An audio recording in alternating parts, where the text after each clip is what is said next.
হঠাৎই কেন অশান্তির ছায়া ঘনাচ্ছে ত্রিপুরার আকাশে? কে এই পর্দার আড়ালের খেলোয়াড় যে শান্তি ও সম্প্রীতিকে বিষিয়ে তুলতে চাইছে? বর্তমানে দেখা যাচ্ছে একাধিক শরিকি কোন্দল, অন্যদিকে অবিশ্বাসের ধোঁয়া। কিন্তু এই ধোঁয়া উঠছে কোথা থেকে আর কার স্বার্থে, সেটাই এখন সাধারণ মানুষের প্রশ্ন। যে রাজ্যে বিগত কয়েক বছরে উন্নয়ন, অবকাঠামো আর প্রশাসনিক সংস্কারের নতুন দিগন্ত খুলছে, সেখানে হঠাৎ এত বিভাজনের রাজনীতি কেন? যে কোনো ভোট এলেই কেন হঠাৎ সক্রিয় হয়ে ওঠে সেই পুরনো পরিচয় রাজনীতি, যা বছরের পর বছর রাজ্যকে পিছিয়ে দিয়েছে? নৃগোষ্ঠী উন্নয়নের প্রশ্ন কি সত্যি মানুষের কল্যাণের জন্য, নাকি কেবলমাত্র ক্ষমতার পালা বদলের একটা হাতিয়ার এটা? শরিকদের মধ্যে মতবিরোধ আজ যেভাবে তীব্র হচ্ছে, তা কার হাতে খেলা? জোটের অংশীদারদের মধ্যে সন্দেহের বীজ কে বপন করছে? এটা কি কেবল রাজনৈতিক হিংসা, নাকি রাজ্যকে অস্থিতিশীল করার এক গভীর ষড়যন্ত্র? তাই রাজ্যের মানুষের প্রশ্ন এখন একদমই স্পষ্ট। রাজ্যে কি রাজনীতি হচ্ছে উন্নয়নের জন্য, নাকি বিভাজনের জন্য? কোন শক্তি কি রাজ্যের শান্তিপূর্ণ পরিবেশকে নষ্ট করার চেষ্টা করছে? যারা রাজ্যকে অস্থির করে তুলতে চাইছে, তাদের মূল উদ্দেশ্য কি? শুধু কি ক্ষমতা দখল, নাকি অন্য কিছু আছে? নমস্কার, আমি দীপেন, আর আপনারা দেখছেন নিউজ ভ্যানগার্ড। রাজ্যের উন্নয়নের পথে কে বাধা সৃষ্টি করছে, কে টানছে রাজ্যকে পেছনে? বিভাজনের রাজনীতিতে উন্নয়নের পথে কি এগোচ্ছে রাজ্য? তা নিয়ে একটি গুরুত্বপূর্ণ আলোচনায় আজ আমার সাথে রয়েছেন রাজ্যের দুজন বিশিষ্ট নাগরিক ও সমাজ সচেতন, শিক্ষাবিদ ডক্টর সঞ্জয় রায় এবং শিক্ষাবিদ ননীগোপাল দেবনাথ। আপনাদের দুজনকেই স্বাগত স্যার। ননী স্যার, প্রথমে আপনার কাছে আসি। আপনারা রাজ্যের রাজনীতি, সমাজ ও সংস্কৃতিকে বহু বছর ধরে আপনারা দেখছেন, খুব কাছ থেকে দেখছেন। এখন আজকের যে পরিস্থিতি, আপনাদের কাছে তা কেমন মনে হচ্ছে? বর্তমানে রাজনৈতিক অস্থিরতার আসল কারণ কি বলে মনে করছেন? ত্রিপুরা রাজ্যের শান্তি সম্প্রীতি বিঘ্নের চেষ্টা বারে বারে হচ্ছে। এটা আমরা 1980 সালেও দেখেছি, তার পরিণতিও আমরা দেখলাম। পরবর্তীকালে বেশ কিছু বছর ত্রিপুরাতে মোটামুটি শান্তি ছিল। তো এখন আবার নতুন করে এটা মাথাচাড়া দিয়ে উঠছে। আসলে ত্রিপুরা রাজ্যের যেই উপজাতি ভিত্তিক আঞ্চলিক যে দলগুলো, এটা যদি আমরা তাদের ইতিহাস যদি আমরা টানি, তারা প্রথম থেকে উপজাতি যুগ্ম সমিতি, আইএনপিটি, আইপিএফটি, তারপরে এখন আবার তিপ্রামথা। এখন এই তিপ্রামথা হওয়ার পরে এটার মধ্যে নতুন করে সংযোজিত হয়েছেন প্রদ্যুৎ কিশোর দেববর্মা বা দেববর্মন। ওনাকে আবার নিজেকে উনি বুবাগ্রা বলেন বা অন্যরা বলেন মহারাজা, উনি নিজেও মহারাজা বলেন। এখন এই যে বলেন, এদের সঙ্গে আবার রাজ্যের যেই শাসক দল, তারা হলো তাদের শরিক। এখন এই যে শরিকি কুন্দল যেটা শুরু হয়েছে দীর্ঘদিন ধরে, তাদের সাথে সেন্ট্রাল গভর্নমেন্টের কি চুক্তি বা এই সমস্ত কিছু সমঝোতা যেগুলো হয়েছিল, সেগুলো নাকি ঠিকমতো কার্যকরী হচ্ছে না। ওরা আবার আছে মন্ত্রিসভার মধ্যেই। তো এইসব নিয়ে যেভাবে মানে টানাপোড়েন চলছে আর যেভাবে চলছে বিষয়গুলো, সেটা সত্যিই রাজ্যের পক্ষে একটা ভয়ঙ্কর পরিস্থিতি।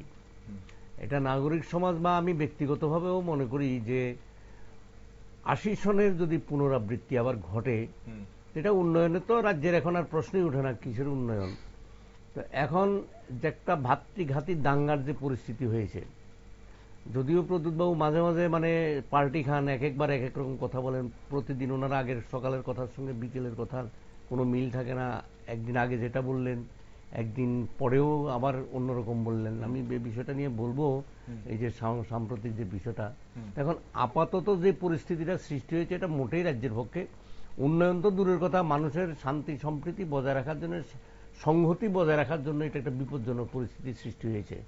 উন্নয়ন তো দূরের কথা, যে আমরা আসলে কতটুকু মানে বাঁচতে পারবো, সাধারণ মানুষের জীবনের কতটুকু নিরাপত্তার, সেই প্রশ্নটাই এখন একটা বড় প্রশ্ন দাঁড়িয়েছে। তাহলে আপনারা মানে সেটাই আপনি স্বীকার করছেন বা আপনি সেটা বুঝতে পারছেন, এবং আপনার মতো রাজ্যের যারা সচেতন মহল যারা, তারা অবশ্যই বুঝতে পারছে যে এই মুহূর্তে একটা অস্থিরতা বিরাজ করছে। আমরা আসবো কেন, আপনি এটা বলছেন যে আরো বিস্তারিত আপনি বলবেন, আপনাদের নজরে কি দেখছেন, কি করা উচিত, সমাজ কিভাবে চলবে, সরকার কি করা উচিত, সবকিছু আমরা জানবো। সঞ্জয় স্যার, আপনার কি মনে হয় এই যে একটা অস্থিরতা বিরাজ করছে বলে আপনি সেটা কি মানেন? আর যদি মানেন তাহলে সেটার কারণ কোথায় লুকিয়ে আছে বলে আপনি মনে করেন? নমস্কার।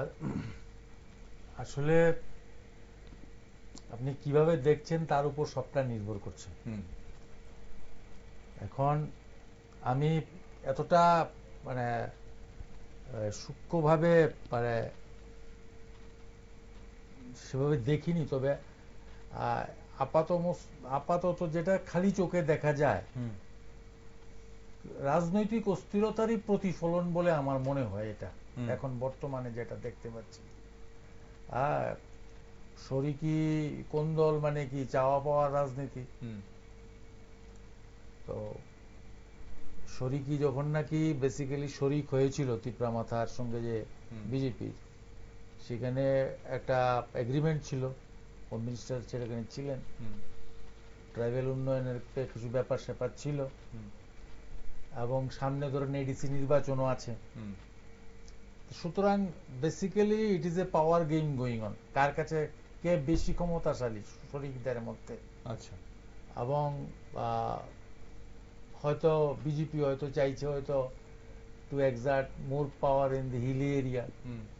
হয়তো যারা নাকি তিপ্রা মতো আছে তারা হয়তো সাংগঠনিকভাবে জায়গা ছাড়তে নারাজ। আর নেতাদের কিছুটা নিজস্ব ইগোরও একটা ব্যাপার রয়ে গেছে। আর পত্রপত্রিকা বা সোশ্যাল মিডিয়ায় যা দেখতে পাই যে শরিকের মধ্যে যেটা বৃহৎ শরিক বিজেপি, তাদের নিজস্ব হয়তো কিছু ব্যাপার স্যাপার আছে কিনা সেটা বুঝতে পারছি না, কারণ তাদের নিজস্ব নেতাদের কিছু কিছু কথাবার্তা অনেক সময় কন্ট্রাডিক্টরি আছে কিছু কিছু। সুতরাং এগুলোরই আমার মনে হয় কি জানি কয় প্রতিফলনটা দেখা যাচ্ছে। তবে যেটা উনি ৮০ সালের যে কথা বলছিলেন, বা ত্রিপুরা রাজ্যে যদি আমরা লক্ষ্য করি যে ভাতৃঘাতী দাঙ্গা যেটা, সেটা তো শুধু কেবলমাত্র ৮০-তে না, তারপর দীর্ঘদিন বিভিন্নভাবে বিভিন্ন সময় বিভিন্ন রূপে হয়েছে। ৯৮-র দিকে হয়েছে, ২০০৩-০৪-এর দিকেও আমরা ৩-এর দিকেও আমরা লক্ষ্য করেছি। সুতরাং এরপরও এটা বিভিন্ন জায়গায় ছোট ছোট আকারে বিক্ষিপ্তভাবে যেটা হয়েছে, তবে সেরকম পরিস্থিতি আমার মনে হয় এখনো হয়নি। হ্যাঁ, হয়তো মাঝে মাঝে হয়তো দেখুন প্রত্যেক দলই যারা নাকি আঞ্চলিক দলগুলো আছে সবারই বেসিক্যালি বা এরিয়া অফ অপারেশন, ঠিক আছে, সেটা খুব লিমিটেড। সুতরাং সেখানে নিজের হয়তো আধিপত্য ধরে রাখবার জন্য বা যে কথা বললে উনার যে উনার এরিয়া অফ অপারেশনের মধ্যে যারা আছেন ওদেরকে একত্রিত বা মোটিভেট করা যাবে, সে হয়তো কথাবার্তা বলেন। তবে যদি শরিক যেহেতু রয়ে গেছে, সুতরাং যদি বাউন্ডারি লাইন যদি ক্রস করতো, নিশ্চয়ই যে বড় শরিক আছে সেটা নিশ্চয়ই বা ছোট শরিকের সঙ্গে একটু মানে আমার মনে হয় যে কমিউনিকেশন একটু বেটার করা উচিত। এটা এখন হচ্ছে না হয়তো, কারণটা কি হলেও যেটা নাকি আমরা বাইরে দেখতে পাচ্ছি, সেটা আমার মনে হয় ওই যে দর কষাকষির একটা ব্যাপার রয়ে গেছে দুই দলের মধ্যে। সেখানে এখন প্রশ্ন সেখান থেকে উঠছে যে এই যে অস্থিরতা, তাহলে এই অস্থিরতা যে সৃষ্টি হচ্ছে, লাভবান কারা হচ্ছে, আখেরে লাভবান কারা হচ্ছে? যদি দুই শাসক শরিকের মধ্যে এই ধরনের কোন্দল বা এই ধরনের অস্থিরতা বা এমনকি সংঘাতেরও আমরা চিত্র দেখছি, বিভিন্ন জায়গায় সংঘাতও হচ্ছে, সংগঠনকে কেন্দ্র করে সংঘাত হচ্ছে, বা বিভিন্ন কর্মসূচিকে কেন্দ্র করে সংঘাত হয়েছে। এই যে চিত্র যদি থেকে থাকে, তাহলে আলটিমেটলি আখেরে লাভবান কারা হচ্ছে এই অস্থিরতাকে জিয়ে রেখে? দেখুন, রাজনীতিতে যারা নাকি এগুলো করছে ওনারা নিশ্চয়ই জানে যে কোথায় থামতে হবে। হ্যাঁ, তো এখন যদি ওনারা যদি নিজস্ব লাইন নিজেরা ক্রস করে দেন, সুইসাইডাল গোল করেন, তাহলে তো জনতা তো কিছু বলতে পারবে না। But public are basically seeing everything. এখন বেসিক্যালি সামনে যেটা আমি দেখতে পাচ্ছি, একমাত্র আপনি যেটা নির্বাচনের কথা বলছিলেন, যে প্লেন এরিয়াতে হয়তো আপনার মিউনিসিপ্যালিটি নির্বাচন, সেখানে হয়তো ত্রিপুরা মাথার খুব বেশি হোল্ড নেই, বা barring a few notified area authorities. আর আরেকটা হলো আমাদের যে টিটিএডিসি, আরটা হলো ভিলেজ কাউন্সিল নির্বাচন, ঠিক আছে। These are the three issues যেটা নিয়ে দু দলের মধ্যে নিজেদের মধ্যে হয়তো কিছুটা কথাবার্তা হয়তো বা হয়তো বনিবনা ঠিকভাবে হচ্ছে না, দিস এবং এটারই একটা রিফ্লেকশন আমার মনে হয় এটা দেখা দিয়েছে। এবং প্রত্যেকটা দলেরই আমার মনে হয় যে নিয়ন্ত্রণ আমার মনে হয় মানে পার্সোনাল রয়েছে, যার জন্য নাকি এটাও একটা ফ্যাক্টর। আমার পার্সোনাল আমার একটা অপিনিয়ন, যে আমি যেহেতু সমাজ ঠিক আছে, পাওয়ার সেন্টার মনে একাধিক আছে আমার মনে হয়। সেটা একটা কারণ হতে পারে, কারণ হতে পারে। পাওয়ার সেন্টার মানে একাধিক, একের অধিক আছে পাওয়ার সেন্টার, এবং তার জন্যই মানে কে কার কথা শুনবে সেটা একটা বিরাট বড় এখন প্রশ্ন হয়ে দাঁড়িয়েছে। ওকে, আসবো আপনার কাছে। ননি স্যার, আপনি বলছিলেন যে বিস্তারিত আপনি বলবেন। সম্প্রতি আমরা বিভিন্ন যে ঘটনাগুলো দেখেছি, যার যার কারণে বলা হচ্ছে যে এই মুহূর্তে রাজ্য রাজনীতি একটা অস্থির পরিবেশ রয়েছে। আমরা কিছুদিন আগে ত্রিপুরা সিভিল সোসাইটির যে বন্ধ ডেকেছিল, সেই বন্ধে আমরা দেখলাম যে বন্ধ সমর্থকরা কিন্তু একটা সহিংস রূপও নিয়েছে। এর পাশাপাশি আরো এর পরিপ্রেক্ষিতে আরো অনেকগুলো ঘটনা হয়েছে, রাজ্যে ঘটনা হচ্ছে। তো আপনার কি মনে হয়, মানে এখানে রাজনৈতিক দলগুলোর ভূমিকা, প্রশাসনের ভূমিকা রাজ্যের উন্নয়নের জন্য, রাজ্যের শান্তি শৃঙ্খলা বজায় রাখার জন্য কতটা স্যাটিসফ্যাক্টরি আপনার বলে? এখন ত্রিপুরা রাজ্যে যা চলছে, মানে শরিকি দ্বন্দ্ব আমরা যাই বলি, বা উনি বলছেন যে পাওয়ার সেন্টার, বিজেপি দলের মধ্যেও পাওয়ার সেন্টার নিয়ে মানে কে মুখ্যমন্ত্রী হবেন, এখন যেটা পত্রপত্রিকা আমরা দেখছি বা আলোচনায়ও যেটা ফুটে উঠছে যে একজন চাইছে আরেকজনকে হটিয়ে আবার নতুন করে ক্ষমতা দখল করার জন্য, এটা মানে যা লেখে আর কি পত্রপত্রিকা, বা নিজেদের আলাপ আলোচনা, হ্যাঁ ন্যারেটিভ একটা আছে বাজারে, আমরা জানি না ঠিক কোন জায়গায়। আমি বলছি আমি, তাহলে এটা কিন্তু আর শরিকি যে দ্বন্দ্ব, শরিকি দ্বন্দ্বটা অনেকদিন ধরেই পাহাড়ের মধ্যে, যেমন উনি বলছেন যে আমি পাহাড়ে তিপ্রামথা ছাড়া অন্য কেউ আর সেখানে ঢুকতে পারবে না, কাউকে ঢুকতে দেওয়া হবে না, প্রকাশ্যে বলছেন এখানে। এবং বিজেপি তো অন্যান্য বিরোধী দল যারা আছে, বিজেপি বাদ দিয়ে, ওরা তো পাহাড়ে মানে যেহেতু শাসক দল, ওরাও চাইছে নিজেদের একটা পরিধি বাড়াবার জন্য, এখন হ্যাঁ সংগঠন বৃদ্ধি করার জন্য ওদেরকে সেখানে ঢুকতে দেওয়া হচ্ছে না। দেখা যায় যে পার্টি অফিস তৈরি করতে গেলেই বিজেপি অফিসগুলো ভেঙে দিচ্ছে ওরা। আর অন্যান্য বিরোধী দল যারা আছে, সিপিএম এর তো নেই, সবকিছু আগেই শেষ করে দিয়েছে। তো এখন বিজেপিকেও সেখানে দাঁড়াতে দেওয়া হচ্ছে না। কিন্তু এটার সঙ্গে আপনি যে বললেন যে তাদের যে শরিকি দ্বন্দ্ব বা যা আছে, সেটার সঙ্গে ত্রিপুরা রাজ্যের উন্নয়নের কোনো প্রশ্ন নেই। উন্নয়নের প্রশ্ন তো আসেই না, বরঞ্চ সেটা অনুন্নয়ন। এবং আমরা তার প্রমাণ পাই যে এডিসিতে তো তীব্রমথা আছে ক্ষমতায়। তো এরা ক্ষমতায় আসার পরে এরা কিন্তু, আমি আগেও একবার এই চ্যানেলেই বোধহয় বলেছিলাম যে এখন পর্যন্ত রাজ্য সরকারের বিরুদ্ধে অর্থনৈতিক বঞ্চনার কথা কিন্তু তারা বলতে পারেনি, যে রাজ্য সরকার টাকা দিচ্ছে না। এরা চাইছে ওই কি 6 শিডিউল্ডের কি ক্ষমতা, সেগুলো ডাইরেক্ট ফান্ডিং এর ব্যাপারটা চাইছে। তো ডাইরেক্ট ফান্ডিং আর ইনডাইরেক্ট ফান্ডিং এ, আমি ইনডাইরেক্ট ফান্ডিং এ যে টাকাটা আমি পাচ্ছি রাজ্য সরকার থেকে, যে টাকাটা দেয় শত শত কোটি টাকা, তো সেখানেও তো কোথায় সেই উন্নয়ন, কোথায়? কিছুই তো নেই। পাহাড়ের অবস্থা ভয়ঙ্কর, রাস্তাঘাট নাই, স্কুলগুলির অবস্থা শেষ, স্কুল টিচাররা যারা রিটায়ারমেন্টে যাচ্ছেন কর্মচারীরা, তারা পেনশন পর্যন্ত পাচ্ছেন না। হ্যাঁ, জল নাই, কিচ্ছু নাই, কোনো ব্যাপার নাই। এখন এই নেতারা সব, কেউ যা শুনছি আমরা কি সুইজারল্যান্ড বিভিন্ন দেশ ভ্রমণ করছে, কেউ ইংল্যান্ডে যায়। তো এখানকার এই যে টাকাগুলো আসে কোথা থেকে? এখান থেকেই তো ওরা নিচ্ছে টাকা। আর এক একজনের পেছনে দেখলাম যে পরিমাণ গাড়ি, সাংঘাতিক ব্যাপার স্যাপার, মানে ক্যাবিনেট মিনিস্টারদেরও এত গাড়ি নেই, ওরা এগুলো ব্যবহার করছে। তাইলে রাজ্যের যেই এই এডিসি এলাকার উন্নয়নের যে টাকা, অর্থগুলো তো সবটি ওদের অ্যামিউজমেন্টে বা নেতাদের এই সমস্ত কাজেই, যারা এখন এক্সিকিউটিভ হিসাবে আছেন, সেখানে ব্যয় হয়ে যাচ্ছে। তো এই যে প্রশ্নটাকে কেন্দ্র করে রাজ্যের মধ্যে মানে উপজাতিদের মধ্যেও প্রথম তীব্রামথা যেতটুকু জনপ্রিয়, মানে আসলে ব্যাপারটা হচ্ছে এরা বিভিন্ন সময় মানে একটা উপজাতি যুব সমিতি করলো, করে দেখলো যে এটা ফ্লপ খেলো, এবার নতুন নাম পরিবর্তন করে আরেকটা, তারপরে আরেকটা, এরপরে লাস্টে ইচ্ছে তীব্রামথা, এখন আবার ইচ্ছে কি জানি এটার নাম দিল একটা, ওই যে এখন যেটার নামে যে বনটা ডাকা হলো ত্রিপুরা সিভিল সোসাইটি। এখন আমি দেখলাম প্রদ্যুৎ কিশোর আবার আজকে বলছেন যে উনি এই বন্ধের সাথে নেই। দেখলাম আমি মিডিয়া বা চ্যানেলে ওনার যে বক্তব্য দেখলাম, উনি এটার সাথে নেই। তাইলে রঞ্জিত বাবু এখানে করেছেন। এখন রঞ্জিত দেববর্মার যে বক্তব্যগুলি আমরা দেখতে পাচ্ছি, সেগুলি উনি তো, ওনার ব্যাকগ্রাউন্ড তো খুবই খারাপ, উনি তো একসময় টাইগার ফোর্সের অল ইন্ডিয়া টাইগার সেখানে ছিলেন, এখন তা ওনার ডুয়েল সিটিজেনশিপ নিয়েও যেটা হচ্ছে। এবং সবচেয়ে ব্যাপারটা হলো সাম্প্রদায়িক যে ইস্যুটা তুলেছেন, বাংলাদেশি বাংলাদেশি বলে বাঙালিদেরকে বিশ্রীভাবে কথাবার্তা বলছেন।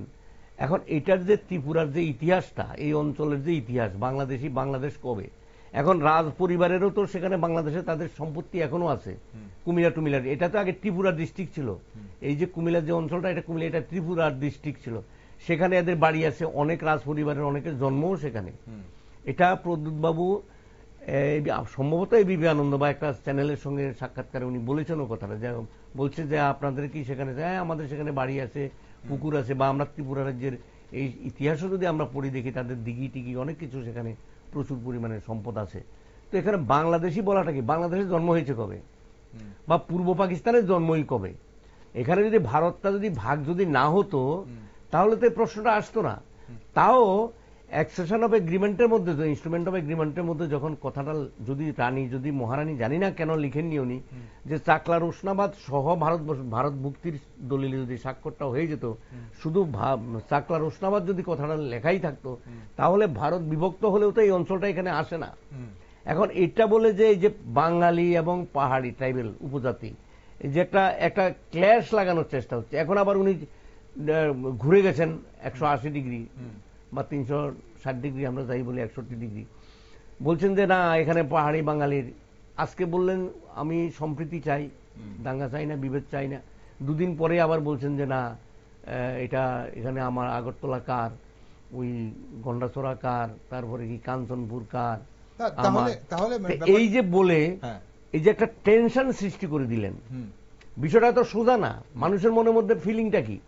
যেমন এবার যে সিভিল সোসাইটির নামে যে বন্ধ হলো, বন্ধটা মনে হয় যেন বিষয়টাকে কন্ট্রোল করছে সরকার, গভর্নমেন্ট, পুলিশ এদেরকে দেখলাম যে উত্তর গেটে এখানে কিভাবে, মানে মানুষ সরকার বিরোধিতা করলেন যে আমরা মানি না এই বন্ধ, অফিসে যাবে, তো অফিস যাত্রীদেরকে অফিসে যেতে দিচ্ছে না, দেখা যায় পুলিশ ওদেরকে ঘুরিয়ে দিচ্ছে বলে এদিক দিয়ে যাবেন না, তাহলে গার্ডটা দিচ্ছে পুলিশ, কোথায় অফিস যারা যাত্রী তাদেরকে রাস্তা করে দেবে, সে রাস্তা করে না দিয়ে বন যারা করছে, বন সমর্থকদের প্রোটেকশন দিচ্ছে।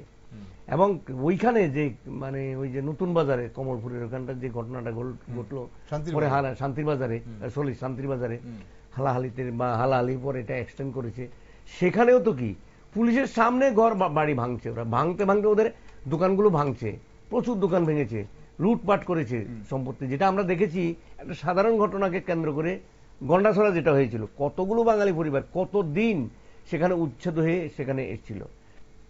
প্রশ্নটা কি, এটা একটা জাতি বিদ্বেষের দিকে নিয়ে যাওয়ার জন্য বিষয়টাকে চেষ্টা করা হচ্ছে, যদিও মানুষ সেভাবে সাড়া দিচ্ছে না। কিন্তু এইভাবে এখন যখন এক সরকারি অফিসার সে তার কাজ করতে গিয়ে আক্রমণের সম্মুখীন হলো, আহত হলো, তাকে হাসপাতালে এনে চিকিৎসা করতে হলো। কি হলো সেখানে, এই যে কি জানি শান্তির বাজারে বাঙালিদের দোকানগুলি যখন ভাঙচুর করা হলো, পাল্টা শুরু হলো, সেখানে বোধহয় উপজাতিদেরও বোধহয় 2-3-4টা দোকান আছে, ওরা পরে সেগুলো ভেঙেছে। দেখুন এই যে পরিস্থিতিটা কোন জায়গায় যাচ্ছে, আমি যেটা বাইরে দেখলাম যে চম্পকনগরে, এটাই বারবার বলা হচ্ছে, রাজ্যে শান্তি সম্প্রীতির যে পরিবেশ, সৌভ্রাতৃত্বের যে পরিবেশ, সেই পরিবেশটা যেন কোনোভাবে বিঘ্নিত না হয়। এখন রাজনীতি তাহলে কার জন্য? রাজনীতি মানুষের জন্য না রাজনীতি ক্ষমতার দখলের জন্য? এটাই অনেক মানুষ প্রশ্ন করছে, শুভবুদ্ধি সম্পন্ন মানুষ জানতে চাইছে। শুধু কোনো একটি বিশেষ জাতি গোষ্ঠীর নয়, রাজ্যের সকল অংশের জাতিগোষ্ঠীর মানুষ ধর্ম বর্ণ নির্বিশেষে এই প্রশ্ন করছে যে এই রাজ্য তো শান্তি শৃঙ্খলার পরিবেশ তো ছিল, বজায় ছিল, তাহলে কি এমন হলো বা কি এমন হচ্ছে যার জন্য এই পরিবেশটাকে বিষিয়ে তোলা হচ্ছে? আমি আসবো আপনার কাছে।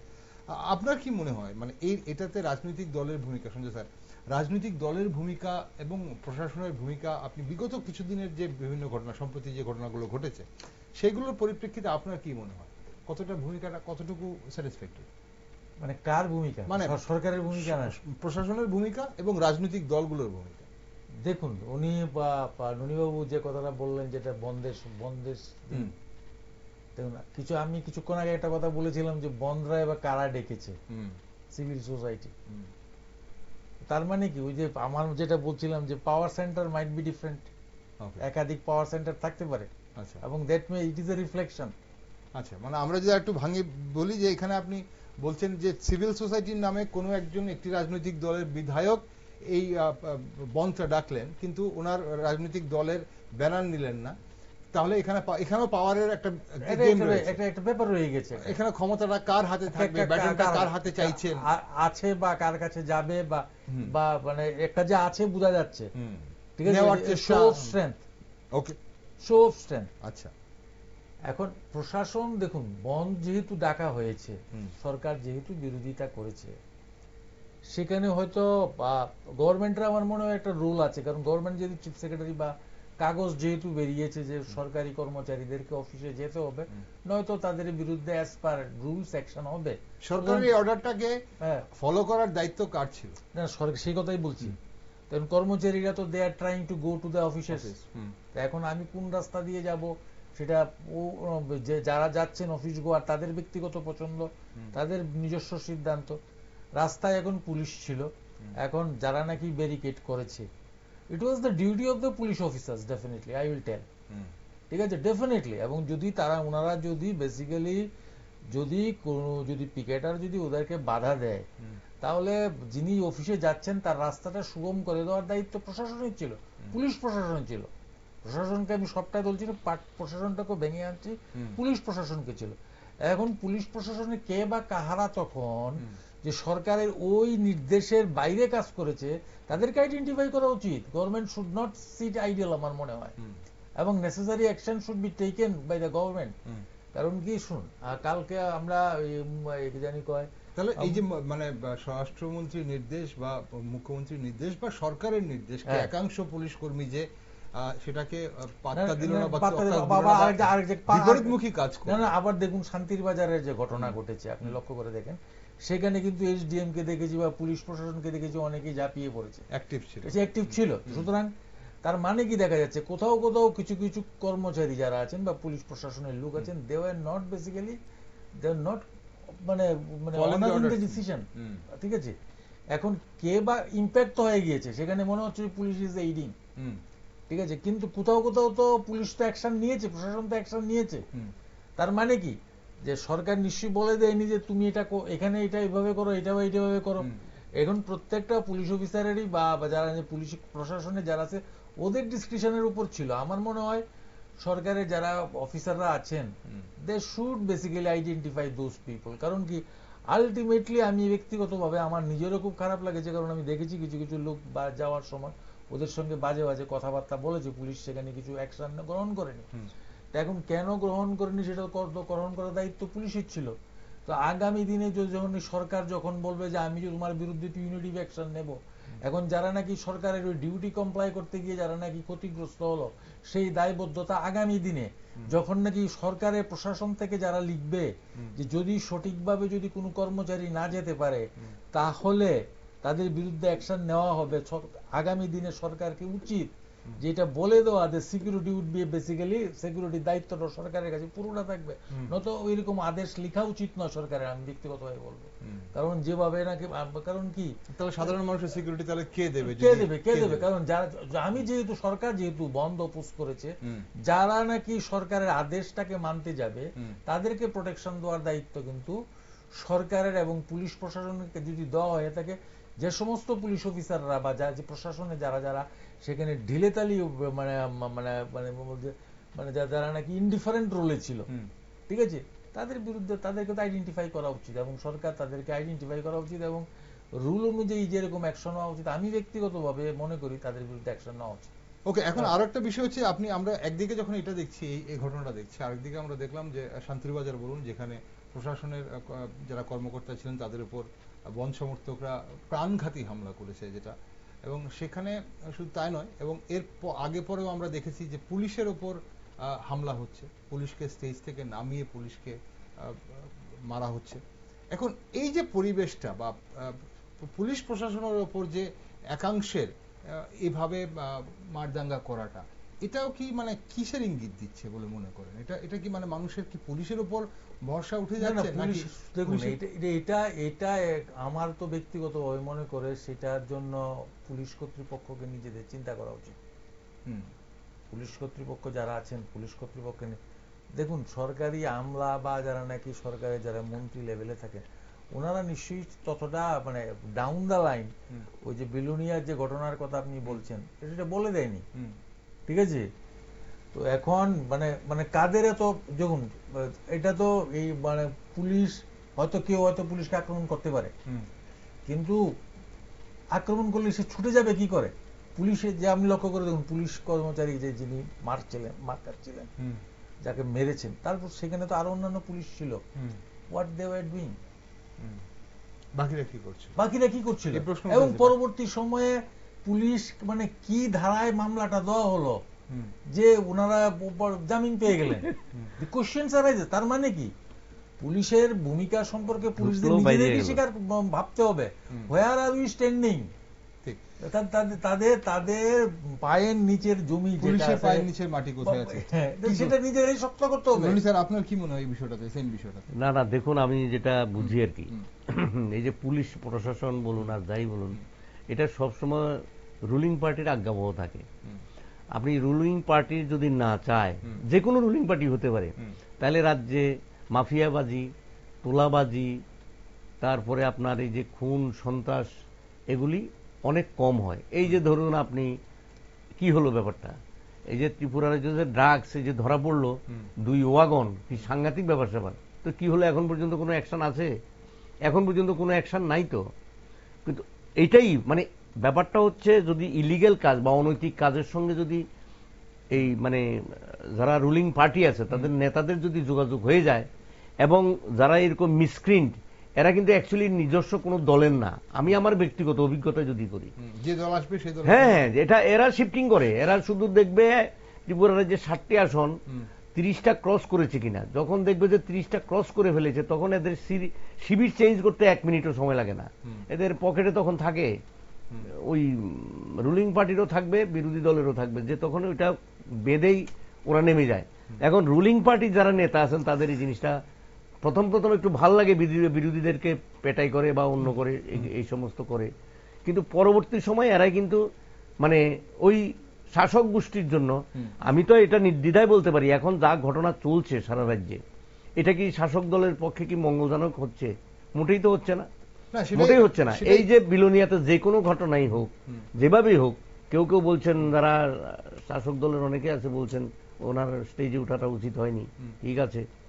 আবার কেউ বলছেন না, ঠিক নেই। এখন উনি তো ডিজে নিয়ে তো আমরা এখানে অনেক প্রোগ্রাম করলাম। এখন এই যে এটাকে সরকার আইন রক্ষা করতে গেছেন, হ্যাঁ, উনি তো আইন রক্ষা করতে গেছেন, ঠিক আছে, যদি না হয়, কিন্তু এই জন্য ওনাকে অ্যাকচুয়ালি আমি ধরে নিলাম যদি যে পুলিশ অফিসার উনি বেশি বাড়াবাড়ি করতে গেছেন। বাড়াবাড়ি কি, ডিজে তো বাজছে, ওরা তো, উনি তো প্রথম বলেছেন ওরা বন্ধ করো, বন্ধ তো করেনি। আমরা পত্রপত্রিকা যা দেখলাম, আমি তো সেখানে ফিজিক্যাল ভেরিফিকেশনে যাইনি, তো দেখলাম। তো উনি তারপরে যদি বলেন এই যে এইভাবে মারধর, তাহলে এই পুলিশ কি আর এই আইন শৃঙ্খলা রক্ষার জন্য কোথাও সে দায়িত্ব পালন করবে না তো।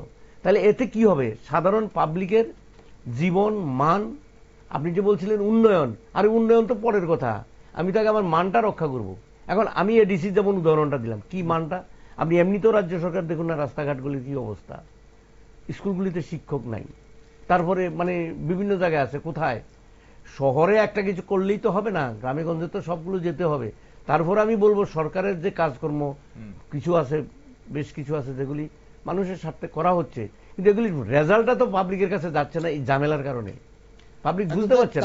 তার জন্য এখন অনেকেই যেটা জানতে চাইছে বা অনেকেই বোঝার চেষ্টা করছে যে রাজনৈতিক দলগুলো আসলে কি মানে জনগণের সমস্যা বা জনগণের উন্নয়নের চেয়ে নিজেদের ক্ষমতার লড়াইটা কি বেশি মনোযোগী হয়ে পড়ছে কি আমাদের রাজ্যে?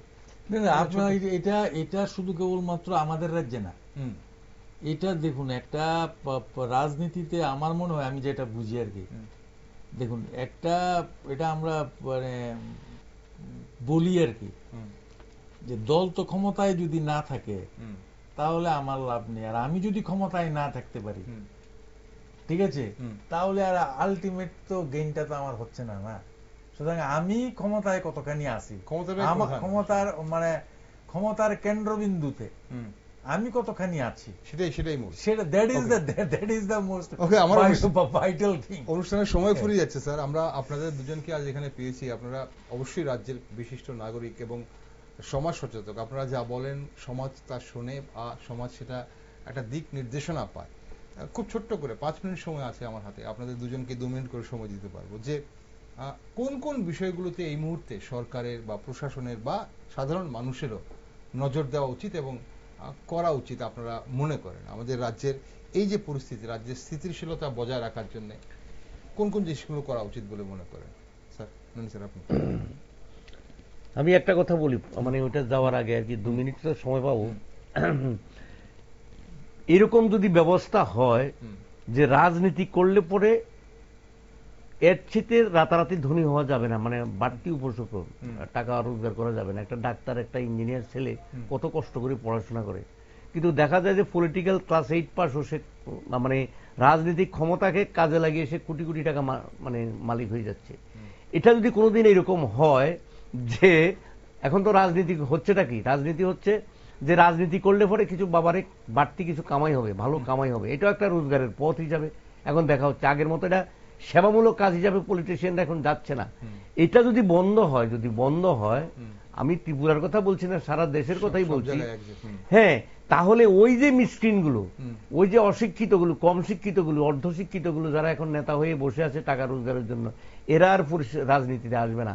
তখন ওই আগের দিনের মতো আমরা স্বাধীনতা সংগ্রামের মধ্যে যেরকম দেশত্যাগ, দেশপ্রেমে উদ্বুদ্ধ মানে মানুষ, যারা মানুষের মঙ্গল কামনা করেন, তারা আসবেন।